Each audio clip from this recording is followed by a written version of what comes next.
अष्टावक्र गीता उपदेश संख्या 51।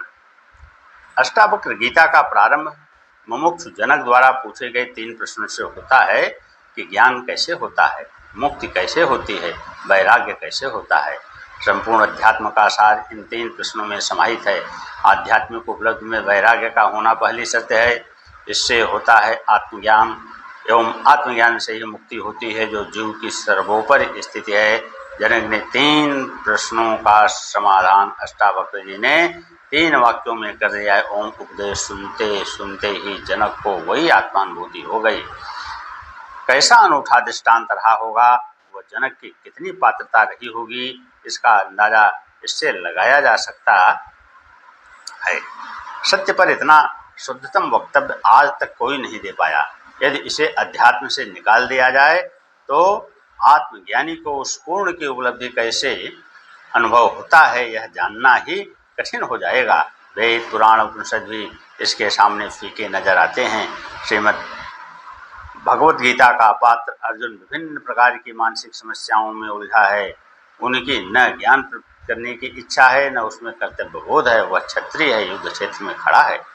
आतताइयों को चुनौतियां उनके सामने हैं, किंतु वह अपने कर्तव्य कर्म से भागना चाहता है।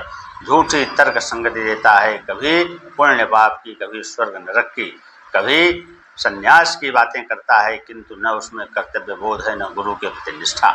भगवान कृष्ण उसे सभी प्रकार के आध्यात्मिक पक्षों को समझाते हुए कर्तव्य बोध कराते हैं, किंतु अर्जुन के अधिक प्रज्ञावान न होने से वह हर समाधान पर नए नए तर्क देता है। उसकी ऐसी भ्रमित बुद्धि को देखकर कृष्ण ने जब अपने सारे प्रयत्न निष्फल होते देखे तो वे उसे अपने विराट स्वरूप का दर्शन कराते हैं। तब कहीं अर्जुन को कृष्ण के व्यक्तित्व का पता चलता है, तो वह समर्पण के साथ ही उस दिव्य वाणी का ग्राहक बन जाता है, जिससे वह उस युद्ध को जीत सका। राजा जनक अर्जुन से कहीं अधिक नम्र, शुद्ध चित्त, मुमुक्ष, प्रतिभा संपन्न एवं गुरु में पूर्ण श्रद्धा रखते हैं। उन्होंने एक भी शंका नहीं उठाई, न झूठे तर्क दिए, गुरु के कहते ही समर्पित हो गए। यह समर्पण ही द्वार बन गया, जिससे गुरु उनसे फौरन प्रवेश कर गए। पूर्ण बोध से ही घटना घट गई। आत्मज्ञान में समस्या ज्ञान की नहीं, उलझे मन की है। मन की सफाई में ही सारा समय लग जाता है। शुद्ध एवं खाली मन इसकी अनिवार्य शर्त है। कोई इसे पूरी कर दे तो गुरु का प्रसाद तत्काल ही उपलब्ध हो जाता है। इसमें एक क्षण का भी विलंब नहीं होता। राजा जनक जैसी पात्रता होने पर हर जिज्ञासु के साथ ऐसी घटना घट सकती है। अष्टावक्र जी ने जनक की सभा में कहा, चर्मकार चमड़ी को देखता है, वह ज्ञानी आत्मा को। आत्मा को देखने की क्षमता आना ही उसकी पात्रता है, जिससे उपलब्धि संभव है। जनक ऐसे ही प्रज्ञावान थे, जिनको थोड़े से ही प्रयास में आत्मबोध हो गया। पूर्व जन्म की पात्रता रही होगी तथा इस जन्म की मुमुक्षा। इन दोनों कारणों के उपस्थित होने से ही घटना शीघ्र घट गई। मनुष्य 4 प्रकार के होते हैं, ज्ञानी, मुमुक्ष, अज्ञानी और मूढ़। ज्ञानी वह है जिसे ज्ञान प्राप्त हो चुका है। मुमुक्ष वह है जो ज्ञान प्राप्ति के लिए लालायित है और उसे हर कीमत पर प्राप्त करना चाहता है। अज्ञानी वह जिसे शास्त्रों का ज्ञान तो है, किंतु उपलब्धि के प्रति कोई रुचि नहीं रखता। तथा मूढ़ वह है जिसे इस अध्यात्म जगत का कुछ भी पता नहीं है, न जानना ही चाहता है। वह पशुओं के भांति अपनी शारीरिक क्रियाओं को पूर्ण मात्र कर लेता है। वह शरीर में ही जीता है। उसमें मूढ़ से अज्ञानी श्रेष्ठ है, अज्ञानी से मुमुक्षु श्रेष्ठ है। ज्ञानी सर्वोत्तम स्थिति में है। कुछ चीज़ों का अस्तित्व है, किंतु उनके प्रमाण नहीं दिए जा सकते। जो आँख से देखने की है, जिसका स्वयं अनुभव किया जा सकता है, उनको प्रमाणों से सिद्ध करना असंभव है। प्रेम, दया, करुणा, दर्द, पीड़ा, आनंद को नहीं दिखाया जा सकता, न उन्हें प्रमाणित ही किया जा सकता है। ये स्वयं के ही अनुभव में आते हैं। बुद्धि की एक सीमा है, वहाँ तक ही यह निर्णय ले सकती है। आत्मा, परमात्मा, ब्रह्म आदि उसकी पकड़ से बाहर हैं। ये इंद्रियों के विषय ही नहीं हैं। इंद्रियां स्थूल को पकड़ सकती हैं, सूक्ष्म छूट जाता है। सूक्ष्म को पकड़ने की विद्या दूसरी ही है। जिसका उपयोग करने पर सूक्ष्म भी ग्राह्य हो जाता है। यह विद्या ध्यान व समाधि की है, जिसमें व्यक्ति स्थूल जगत के पार सूक्ष्म के भी दर्शन कर सकता है, उसका आभास या बोध प्राप्त कर सकता है। स्थूल सूक्ष्म को भी पकड़ लेते हैं। अध्यात्म इसी सूक्ष्म को पकड़ने का विज्ञान है। इसकी कुछ शर्तें हैं जिन्हें पूरा किए बिना सूक्ष्म का ज्ञान नहीं हो सकता। आत्मज्ञान के लिए निर्विकार चित्त व साक्षी भाव चाहिए। महर्षि पतंजलि ने कहा है, योगश्चित्त वृत्ति निरोध, अर्थात चित्त की वृत्तियों का निरोध ही योग है। इन चित्त की वृत्तियों को रोकने की भिन्न भिन्न विधियां हैं, किंतु उच्च बोध होने पर इन विधियों की आवश्यकता नहीं पड़ती। भगवान बुद्ध ने भी कहा है कि जो समझ सकते हैं उन्हें मैंने बोध दिया है, वह नासमझों को मैंने विधियां दी हैं। नासमझों के लिए बोध काम नहीं करेगा, उनके लिए विधियां ही ठीक हैं। राजा जनक में बोध था, विद्वान थे, समझ थी, अतः अष्टावक्र ने उन्हें विधियां नहीं बताई, न यम नियम साधने को कहा, न आसन मुद्रा प्राणायाम बताए, न जप तप के लिए कहा, न गायत्री पुरस्चरण करवाया, न पूजा पाठ की शिक्षा दी। सीधे बोध को छुआ, वह जनक जाग उठे और कुछ करना नहीं पड़ा। गुरु ने भी उपयुक्त पात्र देखकर अपनी पूरी शक्ति का प्रयोग किया होगा, तभी यह घटना घटी होगी।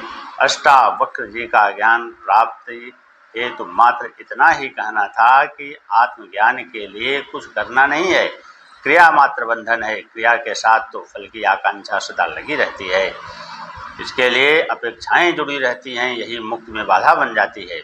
अष्टावक्र जी ने समाधि को भी बाधक बताया है। अष्टावक्र जी का सारा उपदेश बोध का है, जागरण का है। मनुष्य शरीर मन बुद्धि अहंकार में जीता है, इन्हीं से उसे सुख दुख का अनुभव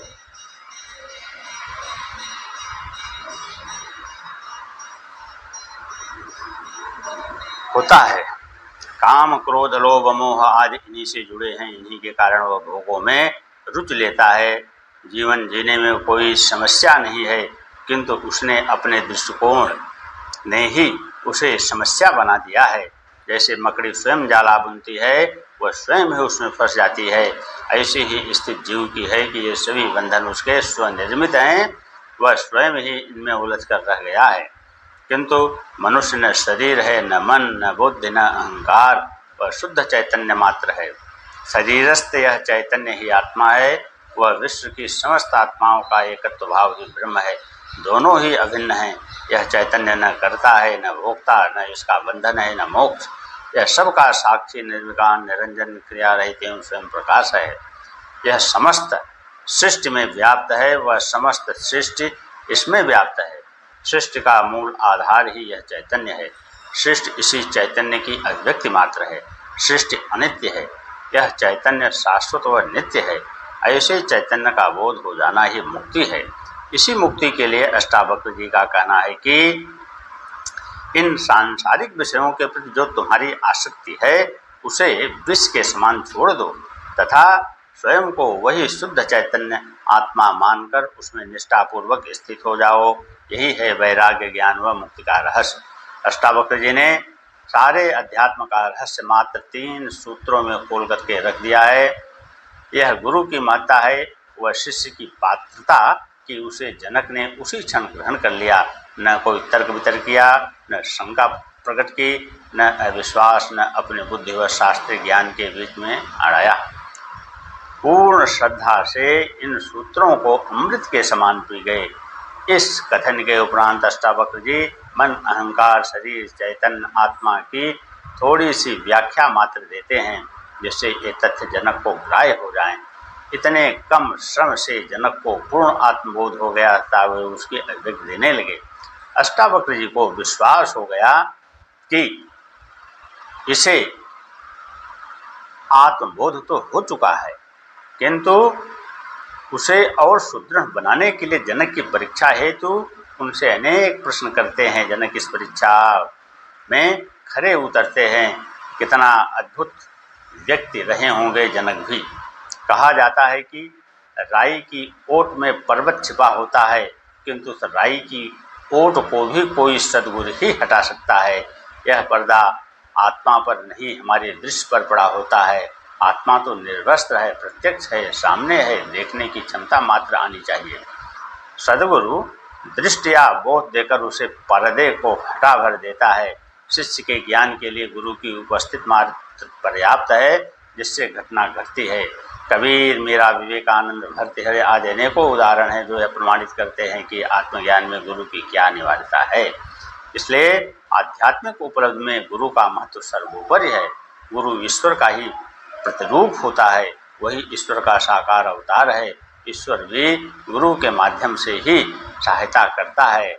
ज्ञान के अभिलाषी को गुरु ही मार्ग दिखलाता है। इसलिए कहा गया है, गुरुर्ब्रह्मा गुरुर्विष्णु गुरुर्देवो महेश्वरः गुरुर्साक्षात् परब्रह्म तस्मै श्री गुरवे नमः।